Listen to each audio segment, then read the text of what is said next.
العالمين والصلاة والسلام على أشرف الأنبياء والمرسلين وعلى آله وصحبه ومن تبعه بإحسان إلى يوم الدين. إلى حضرة سيدنا محمد وسلم الفاتحة. أعوذ بالله من الشيطان الرجيم. بسم الله الرحمن الرحيم. الحمد لله رب العالمين الرحمن الرحيم مالك يوم الدين. إياك نعبد وإياك نستعين. اهدنا الصراط المستقيم صراط الذين أنعمت عليهم غير المغضوب عليهم ولا الضالين. آمين. Alhamdulillah, syukur kepada Allah Subhanahu wa taala. Kita dapat meneruskan kehidupan kita pada penghujung pertengahan Ramadan sehinggalah penghujungnya. Semoga ini petanda bagi istiqamahnya setiap amalan yang kita lakukan, dan setiap amalan yang istiqamah itu akan menggandakan ganjaran pahalanya.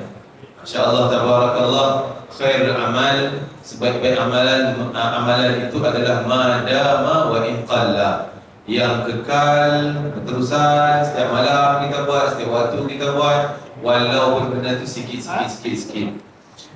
Ini lebih baik daripada kadang kita buat banyak, kadang kita tinggal, kadang-kadang buat, kadang-kadang tinggal. Jadi Allah lebih sayang, lebih suka pada amalan yang istiqamah, yang berterusan. Setiap malam kita buat, walaupun sikit. Walau bagaimanapun, ini peluang yang Allah berikan kepada kita masuk di bulan Ramadan.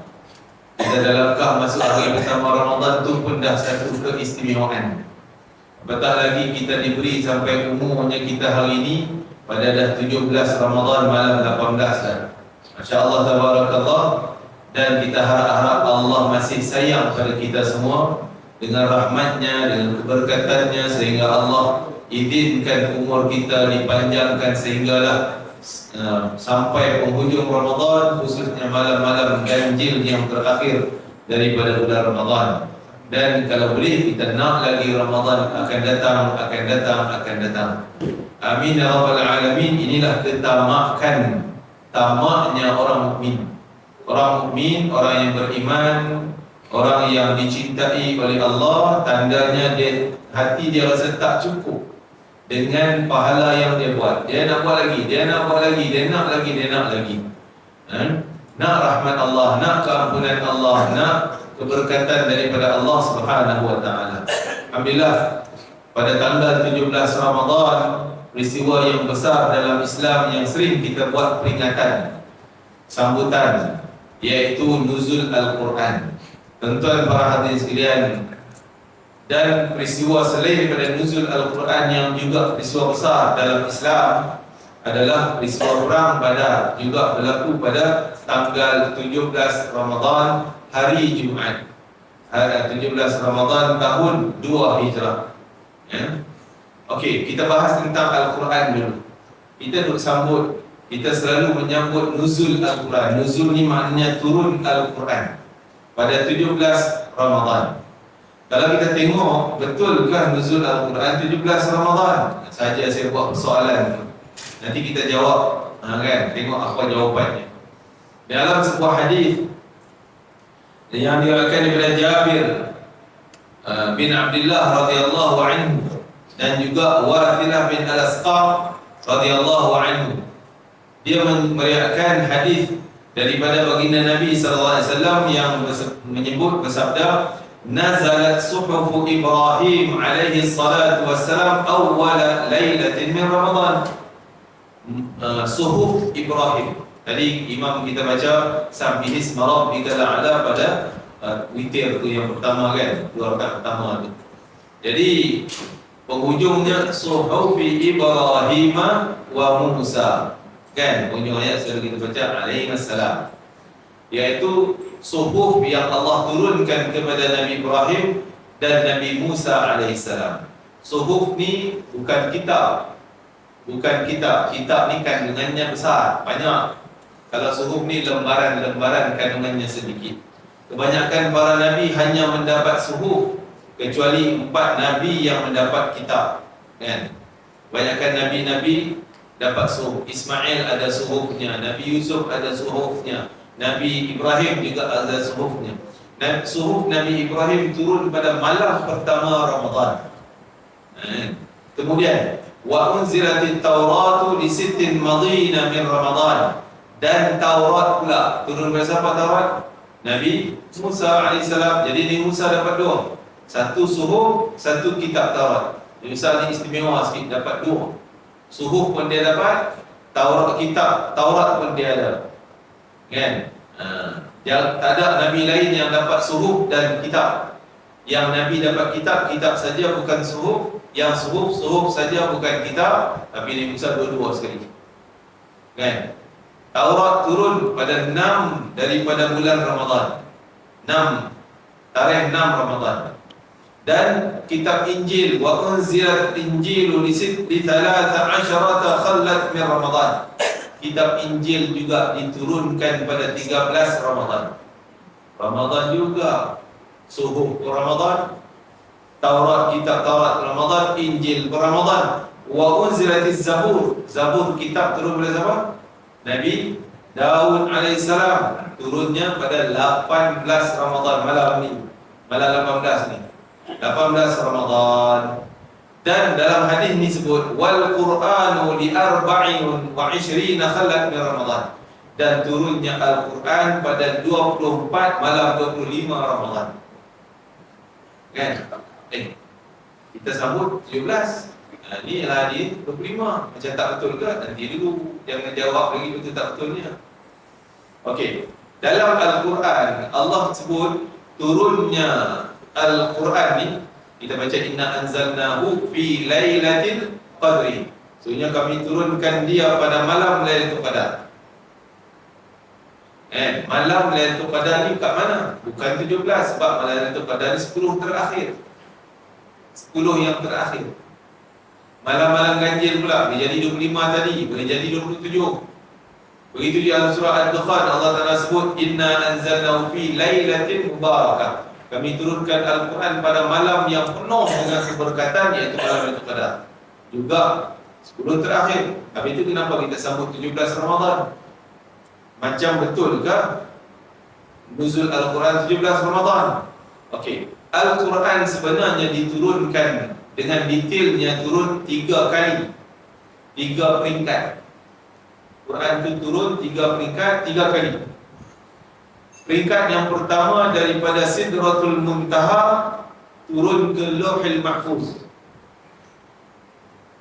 Di mana Sidratul Muntaha, di mana Lauhul Mahfuz? Tuan-tuan tahu tak?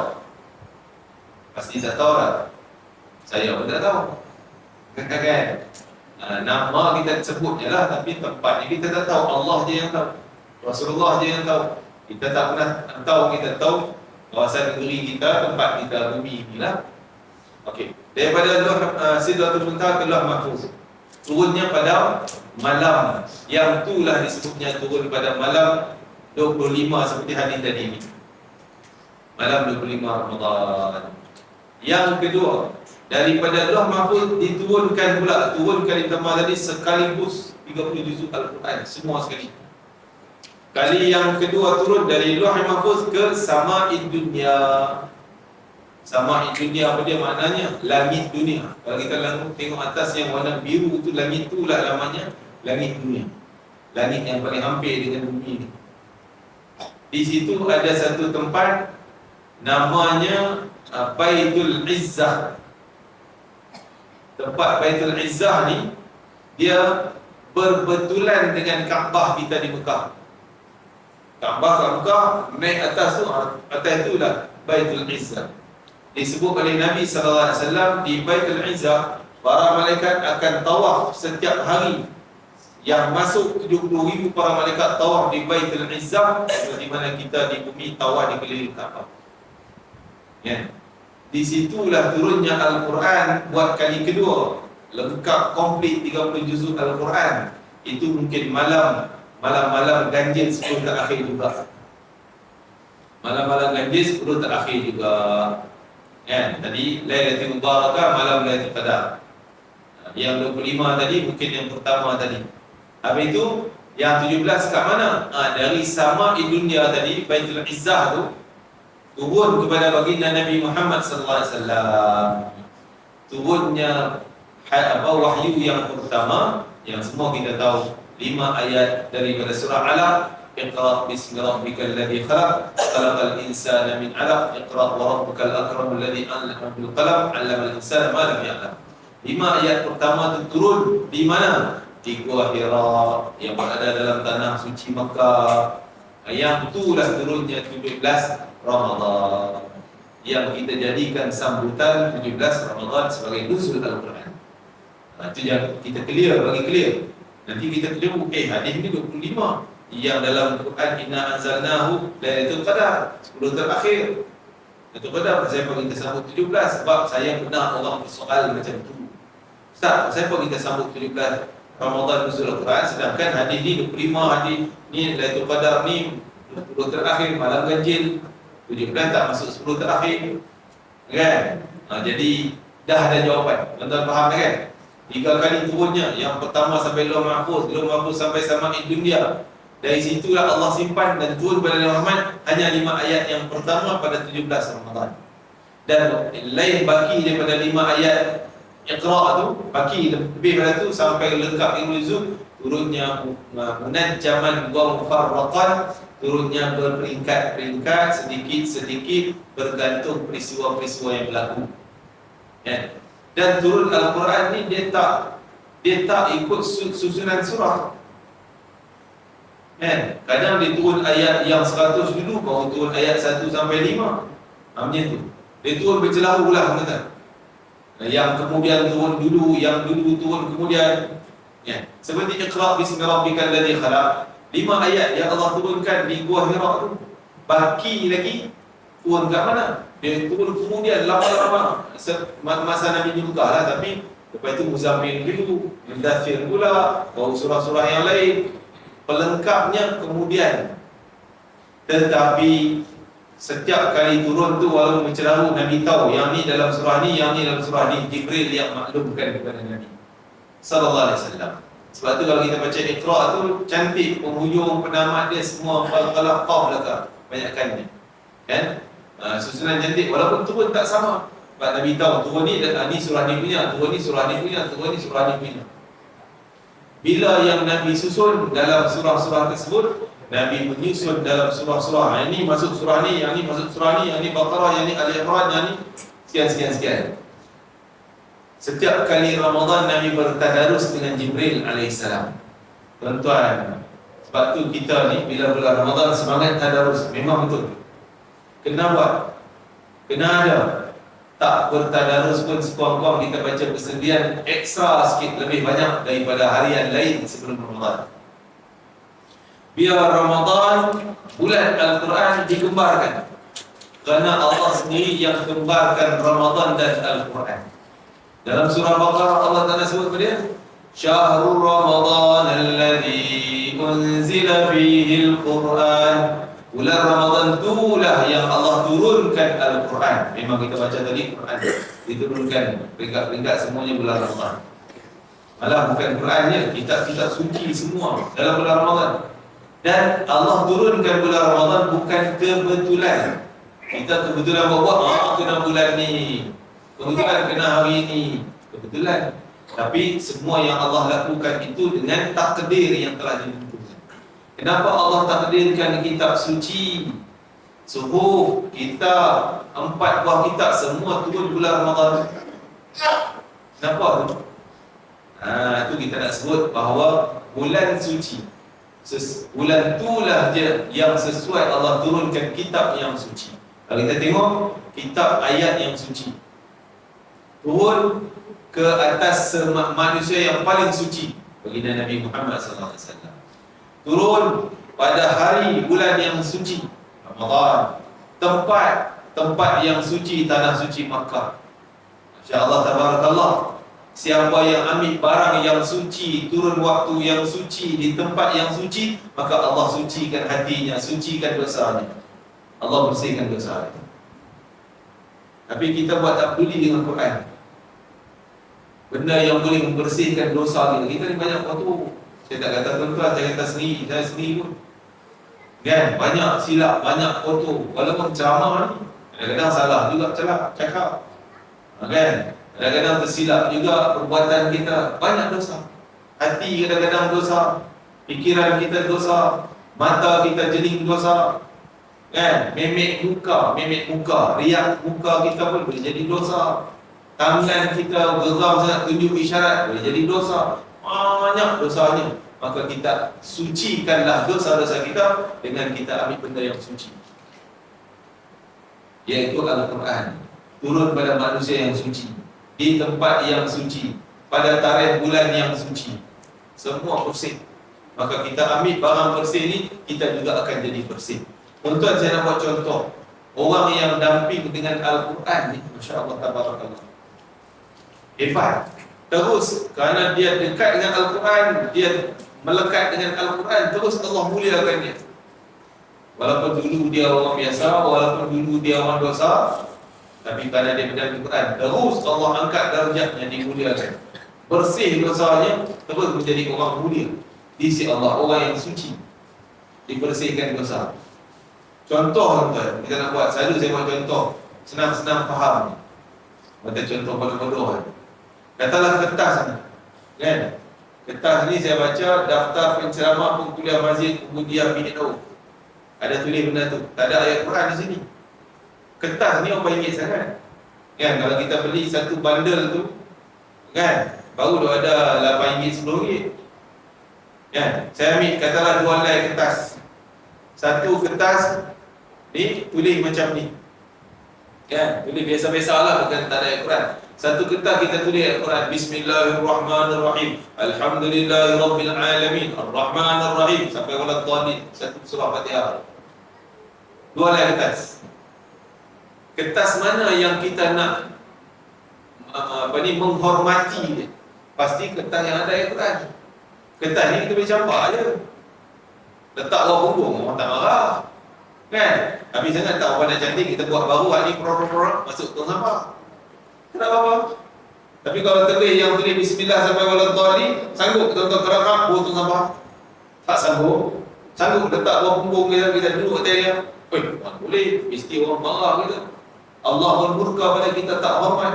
Tapi kan nilai kertas benda yang sama, harga sama je dua tu. Kenapa kita muliakan yang ni? Sebab ada Quran. Hal ni kita buat lebih kurang sebab tak ada Quran. Begitu kita manusia ni sama, tuan-tuan. Ni kulit, ada daging, ada darah, ada tulang, sama je, tuan-tuan. Sama, cuma warna dia lain sikit, kan? Itu je, rupa dia lain sikit, itu je. Tapi semua sama, daripada tanah juga. Kita main daripada situ lah juga. Sama je, sayang kan, tuan-tuan.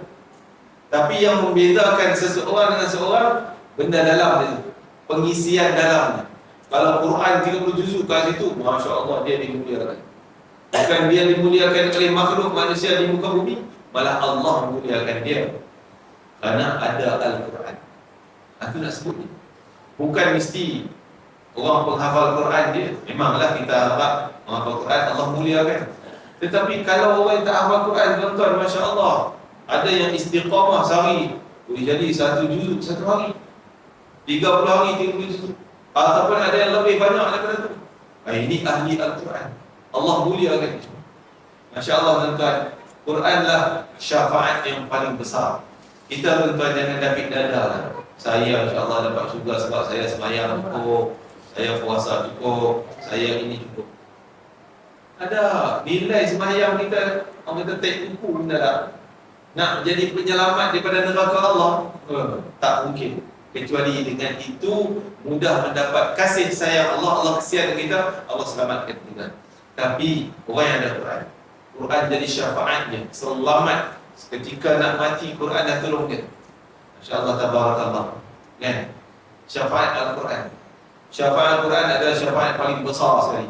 Dia akan jaga tuan dia, setia dengan tuan dia. Tuan dia masuk orang yang baca banyak, orang yang beramal Quran, orang yang damping dengan Quran, boleh jadi dia hafal Quran. Ini tuan dia lah.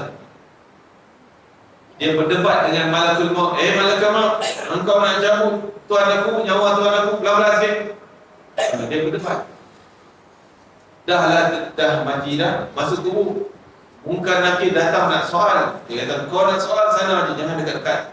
Nak soal, tanya aku yang tolong jawab. Siapa dia aku ni? Al-Quran.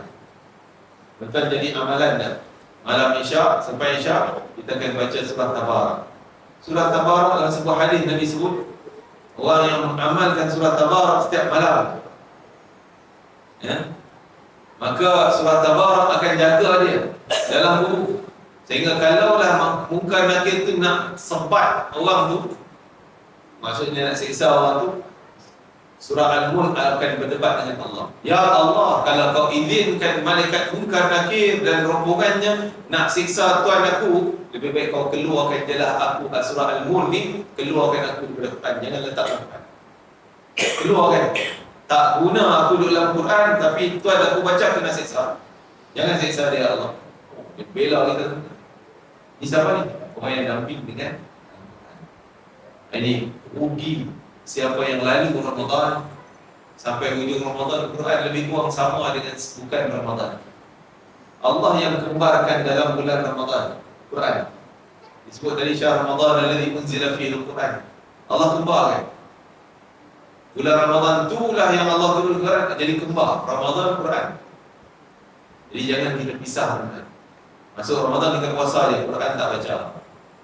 Maka orang yang tidak menghidupkan Al-Quran di bulan Ramadan, seolah-olah dia menghina Ramadan. InsyaAllah, tabarakallah. Contohlah tuan-tuan, mungkin tuan-tuan di kalangan yang pernah pergi istana, hari dapat pingat keputeraan Sultan bila dapat pingat Datuk ke apa ke, pakaian macam mana? Mesti lengkap segala-galanya. Berselang macam tu, tengkolok macam ni, kasut mesti hitam maksudnya. Pakaian kena ikut protokol. Kan? Tiba-tiba kita masuk pakai baju keplekat ni. Boleh tak? Mesti kena halau. Sebab apa ni menghina majlis sultan. Pakai macam ni, keluar. Saya dapat pingat Datuk ni. Dah. Kau pakai macam ni mana boleh?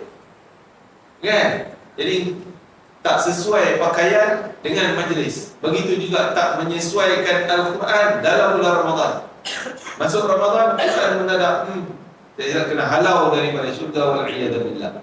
Maka tolong tuan-tuan, kita dah penghujung Ramadan. Tahniah pada tuan-tuan yang bertadarus sampai nak khatam dah, masya-Allah, tabarakallah. Bayangkan setiap satu huruf digandakan 10, tapi kalau dibaca dalam solat digandakan 100 kali ganda. Itu gandaan yang paling sedikit. Dan bab gandaan pahala ni kita tak usah kira sangatlah. Alhamdulillah dapat banyak. Tapi kerana orang kata kerana syafaat Al-Quran, dia nak tolong kita. Tadi kita kata aku, dia berdebat dengan malaikat maut, malaikat mungkar nakir, berdebat dengan Allah, suruh jaga dia, jangan siksa dia. Ya Allah, luaskan kuburnya, cahayakan kuburnya. Quran jadi lampu terang benderang dalam kubur. Al-Quran jadi kawan kita, teman dalam kubur. Kita duduk dalam bilik seorang-seorang, gelap gelita, gelisah kan? Dalam kubur macam tu juga, gelap, seorang-seorang, tak tahu apa ada kiri kanan. Tapi Quran jadi cahaya. Quran peneman kita, kawan kita, pembela kita, peguam bela kita, menyelamatkan kita, Masya Allah. Bukan takat tu, bila pergi ke mahsyar nanti, kita akan bangkit daripada kubur. Semua kita percaya, kita yakin, beriman dengan perkara demikian. Kita akan bangkit sampai ke kubur, bangkit daripada kubur, dikumpulkan di mahsyar. Ahli Al-Quran, Allah kumpul satu tempat, VIP Al-Quran. Maka mereka diberi pakaian-pakaian. Di mahsyar tuan-tuan, tak ada seorang pun yang ada pakaian, kecuali orang yang Allah berikan pakaian. Kita ada kain kapan dalam kubur, tapi kapan tak bawa ke mahsyar. Semua bangkit dalam keadaan telanjang. Sayyidina Aisyah radhiyallahu anha terkejut, ya Rasulullah, telanjang, malulah kami orang perempuan. Maka Rasulullah kata, wahai Aisyah, hari mahsyar tersebut hari yang penuh dengan kegawatan. Tak ada siapa dah nak peduli, dan nafsu dah tak ada dah. Syaitan pun kalau nak selamatkan diri dia dah, tak goda orang dah. Dia pun nak selamat daripada neraka. Nafsu kita pun dah tak ada dah. Tak heran dah hal-hal tu, kan? Jadi yang kita berfikir macam mana nak selamatkan daripada api neraka itu, berfikir macam mana nak selamatkan ni. Tapi orang ahli Al-Quran, insya-Allah, Allah akan beri pakaian. Dikatakan selain para Nabi yang dah mula dapat pakaian syurga adalah manusia biasa yang bukan Nabi, adalah ahli Al-Quran. Mereka awal dapat pakaian. Pakaian bukan pakaian biasa, bukan kain kapan, pakaian syurga. InsyaAllah tabarakallah. Jadi sebab itu tuan-tuan, bila semangat kita dengan nuzul Al-Quran, berarti kita dah perlu menambah bacaan kita. Sebab kita dah makin hujung. Kita dah semakin hujung-hujung Ramadan. Kita dah semakin hujung Ramadan. Jangan buat leka lagi tuan-tuan. Ustaz nak siap dengan raya lagi bersama kalang kau. Kan, nak siap persiapan raya. Tolonglah. Persiapan kita, perayaan kita yang sebenar, kita rasa gembira yang sebenar bila selamat daripada siksaan Allah. Bila dapat syafaat Al-Quran dalam umur ini, kejayaan yang kita nanti-nanti sangat. Alah, takat raya ni tuan-tuan, lebih kurang sikit cukuplah. Kan, jangan sampai nak buat persiapan raya kita, Syawal kita, sampai Quran tak nambah, Quran makin susut, semakin berkurangan. Ini orang yang sangat rugi dalam kehidupan Ramadannya. InsyaAllah tabarakallah. Tuan-tuan, orang yang diberi peluang oleh Allah Ta'ala satu Ramadan. Ada satu kisah saya nak cerita pada tuan-tuan. Di kuliah-kuliah ni banyaklah saya cerita kisah ni. Seorang sahabat namanya Talhah bin Ubaidillah. Dia kenal dengan dua orang lelaki yang masuk Islam depan Nabi, daripada keturunan bangsa ataupun kabilah Arab yang disebut kabilah Bali. Bukan Bali Indonesia, Bali Arab lah, Badui, bangsa Bali. Jadi dua beradik masuk Islam, syahadah depan Nabi. Dia kenal dua orang tu. Tak lama setelah masuk Islam, si abangnya ada peluang jihad fi sabilillah, sehingga dia perang dan jihad, syahid. Si abangnya syahid, nanti syahid lah. Dan si adiknya tak pergi perang, tak ikut perang fi sabilillah, kan? Tapi kemudiannya setahun setelah tu, adiknya pula meninggal dunia. Tapi meninggal biasa, bukan mati syahid, kan? Jadi setelah meninggal si adiknya ni, maka Talhah bin Ubaidillah ni mimpi jumpa, nampak dia orang berdua duduk depan pintu syurga, tunggu malaikat panggil masuk syurga. Itu dah mimpi dia lah. Talhah ni bukan jalan orang. Talhah ni sahabat Nabi, salah seorang dari 10 orang sahabat yang Nabi dah jamin ahli syurga. Talhah bin Ubaidillah, sahabat yang terawal, antara kelompok terawal masuk Islam. Jadi Talhah mimpi, dia pada mimpi tu nampak dua orang ni, dia punya fikiran dia fikir mesti si abang ni dulu masuk syurga sebab dia mati syahid, mesti dia masuk dulu. Tiba-tiba malaikat keluar panggil nama, panggil si adik dulu. Si adik dulu masuk syurga, si abang yang syahid tunggu dulu. Dia pun terkejut, kenapa panggil adik pula, dia bukan mati syahid. Takkan malaikat silap? Tak mungkin malaikat silap. Lepas pada tu, lama dia menanti, bila agak lama masanya, barulah dipanggil si abang yang syahid masuk syurga. Dia pun terkejut, dia bertidur. Dia pun teringat, macam tu, kenapa jadi macam tu? Yang tak syahid lebih awal masuk syurga, yang mati syahid lama sikit. Pelik. Maka dia pergi Masjid Nabawi, cerita pada sahabat-sahabat, aku mimpi malam tadi demikian-demikian. Sahabat pun sependapat dengan dia, sepatutnya si abang dulu mati syahid, kenapa pula si adik? Tiba-tiba Nabi datang, Nabi tanya, apa yang kamu sembang ni? Dicerita demikian mimpi Talhah. Maka Nabi kata, apa yang kamu rasa pelik sangat? Kenapa rasa pelik? Kan? Tak pelik pun. Ya Rasulullah, ni mati syahid, kenapa dia lambat? Bukankah si adik itu umur dia lebih setahun? Ya betul. Bukan dalam masa setahun tu dia jumpa dengan Ramadan. Betul lah. Dalam Ramadan dia puasa lengkap, dia sujud sekian banyak, maka itu darajat syurganya di antara langit dengan bumi, berbanding si abang yang mati syahid lebih awal. Ini kata para ulama, bukan kerana kita nak kecilkan, nak rendahkan orang mati syahid. Orang mati syahid pun hebat, syurga tanpa hisab, masuk syurga, kan? Tapi kalau orang yang menghidupkan Ramadan dengan kehidupan ibadah yang lengkap, maka dia lebih tinggi darjatnya daripada si syahid. Kecuali lah orang mati syahid, orang tu mati syahid, Ramadan dia dalam hidup dia dapat 20 kali ataupun 30 kali, 40 kali. Yang kawan yang tak mati syahid pun 30, 40 sama banyak Ramadan. Dengan kawan tadi, tu tak boleh lawan lah, orang mati syahid dulu. Tapi kalau yang mati syahid tak dapat Ramadan, yang tak mati syahid dapat banyak Ramadan. Dan Ramadan bukan Ramadan yang kosong, bukan Ramadan yang Qurannya pun kosong, bukan Ramadan yang qiyamul lail pun tak ada. Ramadan yang penuh dengan pengisian Al-Quran, Ramadan yang penuh dengan qiyamul lail, Ramadan yang penuh dengan tarawih setiap malam, Ramadan yang penuh dengan istighfar, Ramadan yang penuh dengan sedekah, berbuka puasa. Masya-Allah, tabarakallah. Ramadan ni mengangkat darjat sangat besar. Dan para hadirin sekalian, tapi kalau Ramadan yang kita lalui ini tak digembarkan dengan Al-Quran mungkin tak mampu nak menandingi darjat tadi ni. Tak boleh. Sebab kita dah pisahkan benda yang besar. Macam tentera juga, macam kita tahu, tentera pergi medan perang tak bawa senjata. Macam pasal tak perang.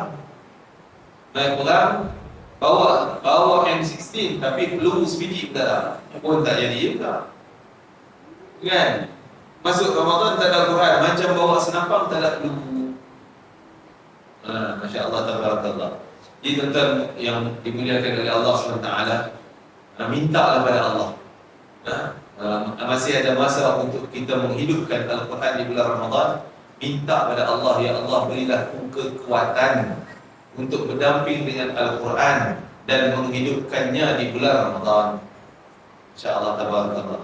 Imam-imam kita, Imam Malik bin Anas, iaitu pengasas mazhab Maliki, Imam Asy-Syafi'i dan para imam kita, bila masuk bulan Ramadan mereka ni jadi macam orang yang menyendiri, tak naklah bergaul banyak sangat kerana nak habiskan masa untuk Al-Quran. Khatam Al-Quran berkali-kali. Masya Allah, tabarakallah. Kan? Malah dalam satu riwayat yang sahih disebutkan Imam Asy-Syafi'i sehari 2 kali khatam Al-Quran. Siang sekali, malam sekali. Mungkin akal kita kata, akal kita pelik, Ustaz, mana boleh 2 kali khatam, mengarut punya cerita ni. Tuan-tuan, anugerah Allah tak sama. Jangan kita fikir Imam Syafi'i itu macam kita, yang kita tak mampu nak habis 1 juzuk. Takkan Imam Syafi'i boleh sampai 30 juzuk siang, 30 juzuk malam. Ngarut ni? Tak. Hidup dia tak sama dengan kita. Kehidupan dia, zaman tu tak ada benda lawa-lawa yang banyak, dan dia mampu untuk menepis semuanya, mengkhususkan masa untuk Al-Quran. Dan keberkatan waktu tak sama dengan. Saya ingat lagi masa saya pergi ke Yaman, ada satu majlis tu kawan saya, dia mampu khatam Al-Quran baca lah. Dia tak hafal, tapi dia baca lancar juga lah. Dia baca Al-Quran 3 hari sekali khatam, sehari 10 juzuk, sehari 10 juzuk. Tapi saya tengok dia makan macam saya juga. Saya tak boleh nak buat macam dia. Kan? Tak mampu kita sehari juzuk tu kira kuat tu, hebat dah rasanya. Kan? Kadang-kadang terlepas juga, tak sampai 1 juzuk. Tapi dia boleh 10 juzuk, 10 juzuk, 10 juzuk. Push, syah. 3 hari khatam, 3 hari khatam, 3 hari khatam. Tapi dia makan macam saya juga. Tidur lebih kurang juga lah. Tapi mungkin saya lebih sikit tidur, kan? Tapi dia lebih kurang juga time tidur dia. Taklah sampai biul tak tidur langsung. Pukul lah tak tidur 24 jam baca Quran. Boleh jadi itu, dah tidur juga. Kan? Ada pengajian dia pergi juga pengajian. Tapi dia boleh buat. Kenapa? Allah beri keberkatan waktu untuk dia. Tuan-tuan, kita sendiri rasa barakah waktu dengan tak berkat waktu. Contoh, kalau tuan-tuan pergi ke Mekah, kita rasa kan pergi Mekah, boleh baca Quran banyak, boleh tawaf, boleh pergi masjid ulang balik, boleh buat tu, boleh buat ni, macam-macam ibadah kita boleh buat kat sana. Tapi balik Malaysia tak ada macam Quran. Wujud tak ada Kaabah, memang tak ada tawaf pun. Kalau ada Kaabah pun tak tawaf. Masjid pun jangan datang. Kan? Jangan datang. Sana pulang balik 5 waktu, hotel jauh tu, jalan kaki tu. Kita kalau parking macam tuan-tuan ni, parking kat sana jalan kaki puas 50 meter ni pun rasa penat ni. Masjid lain tuan-tuan, kat masjid saya kat Semenanjung Jaya, yang dekat pintu masjid tu, bertindih kereta parking. Kalau bolehlah dia minta kata imam biar kereta parking belakang tu imam. Kat sah pertama. Oh, berebut nak parking dekat pintu.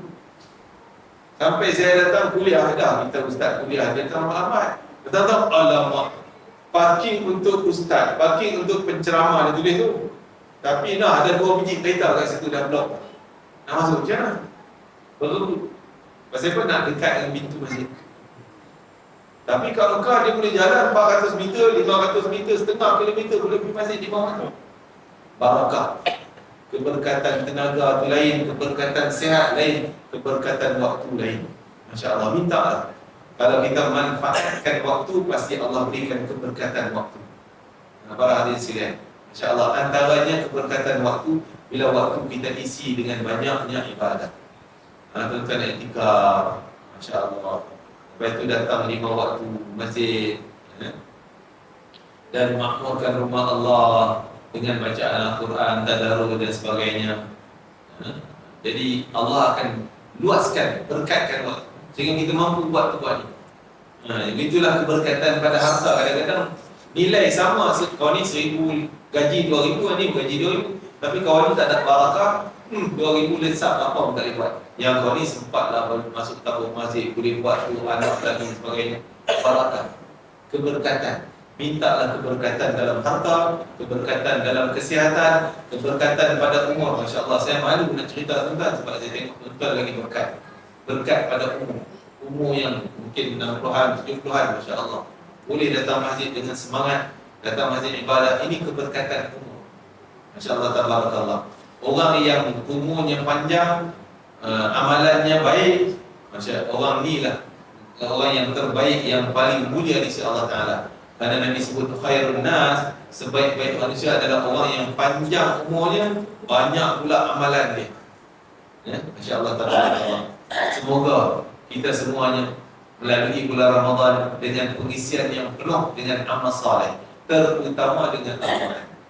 Dan biar Al-Quran akan menjadi peguam bela kita. Dia berhujah depan Allah.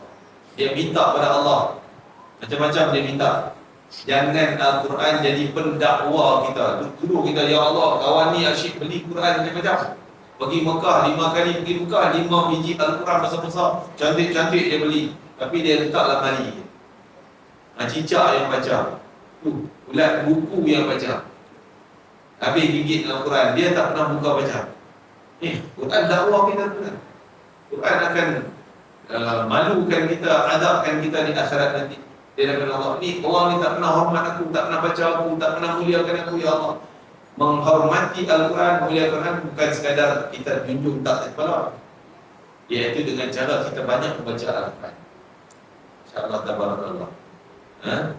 Jadi semoga kita hidupkan Ramadan dengan Al-Quran, sempena semangat nuzul Al-Quran kita, supaya kita perbanyakkan bacaan Al-Quran. Tanya kepada pihak pengurusan Masjid Ubudiyah atas majlis kita pada malam ini. Terima kasih atas jemputan kepada saya memberi peluang untuk sampai ke sini. Dan semoga apa yang kita sampaikan ini mendatangkan manfaat, ilmu yang berguna untuk tuan-tuan dan saya sendiri, untuk saya sendiri sebenarnya, untuk kita terus menambah bacaan Al-Quran pada penghujung-penghujung Ramadan. Dan sebolehnya biarlah kita istiqamah, walaupun kita ni ialah hujung-hujung ni anak cucu ajak pergi beli baju barai lah apa segala, tapi jangan malam-malam ganjil tolong. Biar kita dengan Allah. Malam-malam ganjil, malam yang berpeluangnya Lailatul Qadar, malam untuk kita dengan Allah Ta'ala. Kita shopping dengan Allah, beli barang-barang akhirat kita, beli pakaian akhirat kita, belilah rumah-rumah, istana-istana akhirat kita dengan i'tikaf dalam masjid. Banyakkan istighfar, banyakkan tasbih, banyakkan zikir. Al-Quran lebih utama. InsyaAllah, tabarakallah. Maka tuan-tuan para hadirin sekalian, semoga kita menjadi ahli Al-Quran, hum ahlullah wa khasatu. Al-Quranlah syafaat yang paling besar. Satu yang terakhir saya nak sebut, bahawa kita tuan-tuan, sembahyang, puasa, zakat, haji, segalanya kalau dah mati tak payah buat dah, kan? Betul tak? Kita dah mati, nak kena sembahyang lagi ke? Tak payah dah, masuk dalam kubur dah, tak payah sembahyang dah. Kalau sembahyang pun katalah Allah izinkan kita sembahyang dalam kubur, tak ada pahala tambah dah. Masuk syurga nak sembahyang, tak ada penambahan pahala lah. Allah tak tambah. Puasa pun macam tu. Masuk syurga nak puasa juga. Walaupun tak wajib dah puasa, tapi dia rajin sangat nak minta puasa. Mungkin Allah izinkan, tapi tak menambah pahala.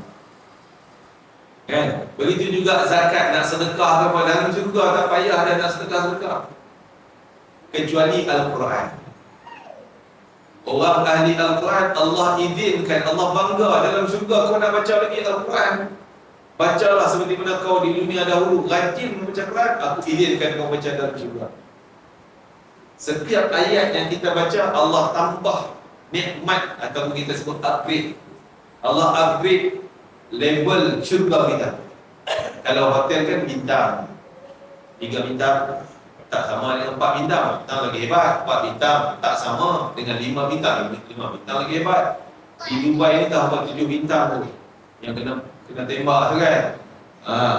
Dan tu 7 bintang satu malam dekat $2,000 kot. Mungkin lebih lah, $2,000 satu malam. Kan? Bukan jalan-jalan punya hotel. Hebat. Jadi itu dunia punya cerita lah. Tapi kita suka juga dengan baca satu ayat, Allah upgrade, tambah bintang syurga kita. Baca lagi, tambah lagi, baca lagi, tambah lagi, naik lagi syurga kita. Sehingga darjat syurga yang paling tinggi. Kerana kita rajin baca Quran sampai dalam syurga. Itu satu-satunya amalan dalam Islam di dunia ni yang Allah izin kita buat dalam syurga, dan bila dibuat dalam syurga ditambah pahala. Lain tak ada, semayang tak ada, Allah tak tambah pahala dalam syurga. Mudah-mudahan tuan-tuan kita jadi ahli Al-Quran, dampinglah dengan Al-Quran. Dan saya ingin juga nak cerita pengalaman satu, sikit ringkas ya Ustaz. Jadi masa saya di Mesir, ada cerita bawah ni tukang jaga pintu, macam guard lah kan. Dia orang rumah banyak jenis rumah macam rumah flat tu. Jadi bawah tu ada pintu. Yang jaga pintu ni guard tu, dia panggil, orang sana panggil bawah. Bawah ni selalunya orang yang tak cerdik. Bukan tak cerdiknya, dia tak pandai baca. Dia orang Arab, cakap Arab tapi pegang surat khabar Arab boleh terbalik. Ni terbalik lah. Terbalik, tak tahu. Allah pun tak tahu baca. Dia boleh baca Fatihah, dia sembahyang, tapi Fatihah melalui hafalan, bukan bacaan. Dia tak rasa baca Quran. Bila dia tengok budak-budak Malaysia, budak Malaysia ni cakap Arab tak pandai, tak berhenti cakap Arab, tapi baca Quran, hebat. Dia kata macam Pak Syekh di Universiti Al-Azhar, sedap macam Qori dalam TV, sedap budak-budak macam Quran. Tapi cakap Arab tak berhenti. Dia pun pelik, garu kepala. Aku pandai cakap, tapi tak berhenti baca. Tak pandai baca. Kamu ni pandai baca Quran, hafal lagi pula, tapi tak pandai cakap. Pelik dia kata. Dia teringin sangat nak baca Al-Quran lancar, fasih, sedap macam budak-budak kita.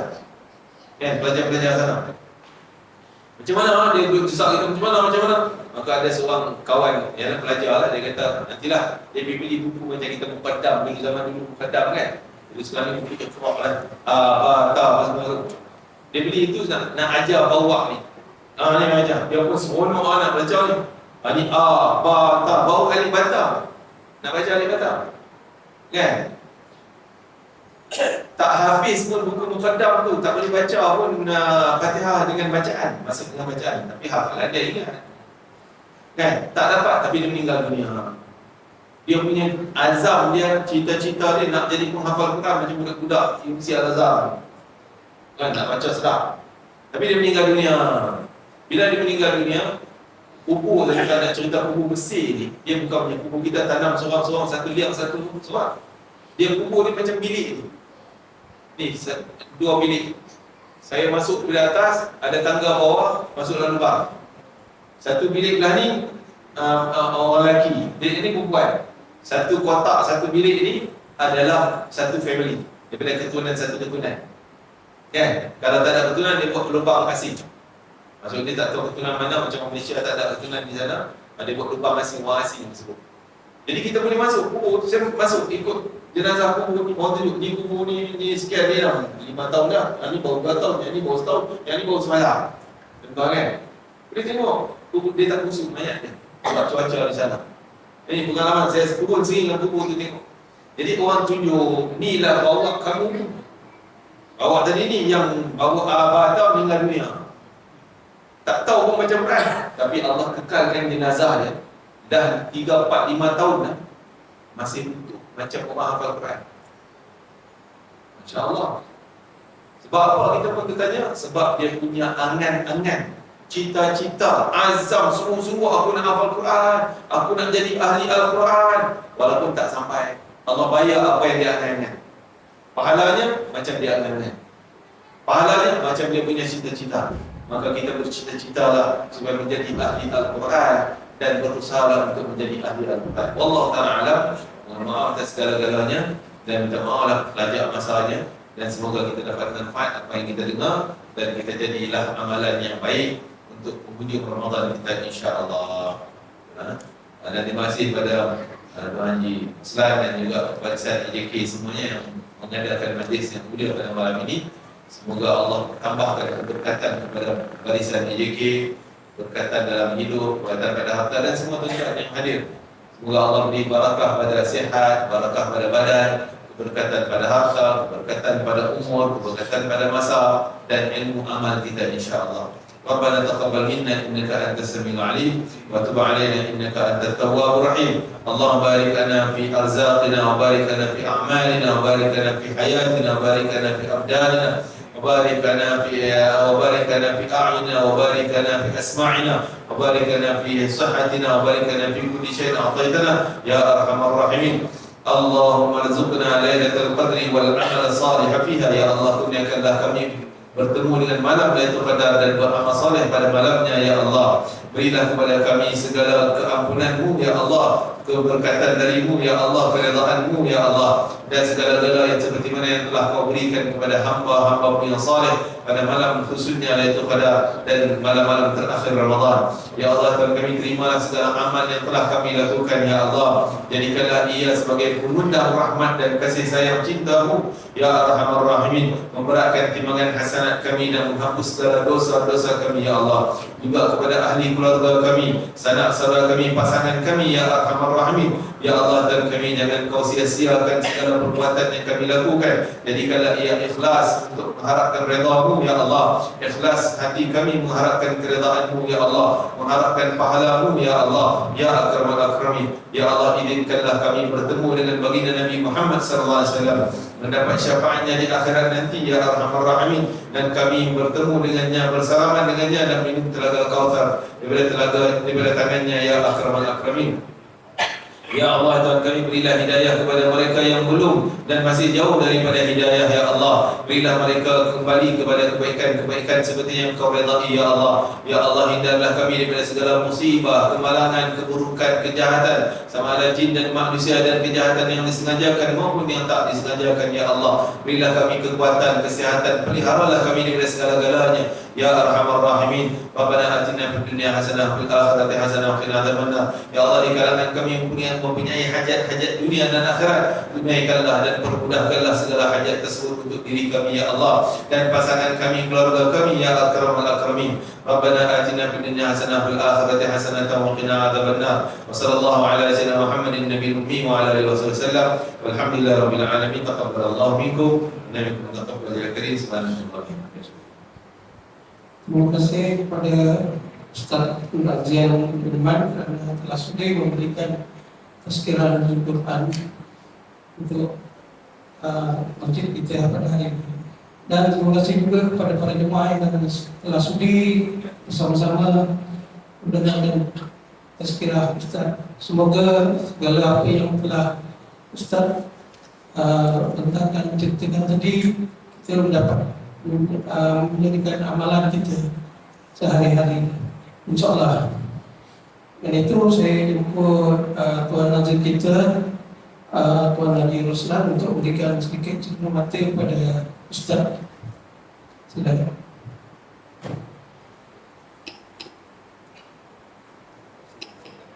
Jangan lupa semua ulama untuk menjamu sendiri yang di bawah.